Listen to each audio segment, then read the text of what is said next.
Post ni Elma para kay Sergey Bin, ikinalungkot ng marami.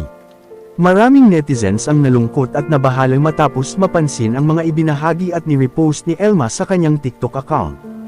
Kasunod ng mga balitang may pinagdaraanan si Sergey Bin. Hindi nakaligtas sa mapanuring mata ng mga taga-suporta ang sunod-sunod na mga post na tila nagpapakita ng matinding pag-aalala, kalungkutan, at pananampalataya ni Elma sa gitna ng mabigat na sitwasyon kinakaharap ng kanilang pamilya. Marami ang nagsabing ramdam nila ang bigat ng damdamin ni Elma sa mga mensaheng kanyang ibinahagi. Ang ilan ay nagpaabot ng panalangin at suporta para kina Elma at Sergey Bin. Habang ang iba naman ay nagsabing nakakaantig makita kung gaano katatag ang content creator sa kabila ng mga pagsubok. Sa social media, umani ng libo-libong reaksyon ang mga naturang post.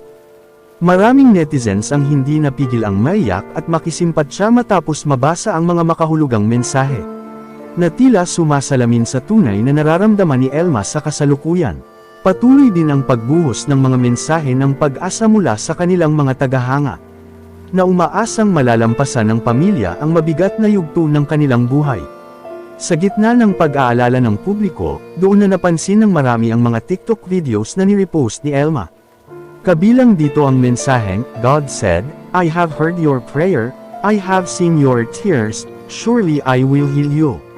May isa ring post na nagsasabi, "I don't know how to explain what I'm feeling right now, all I can say is that it hurts.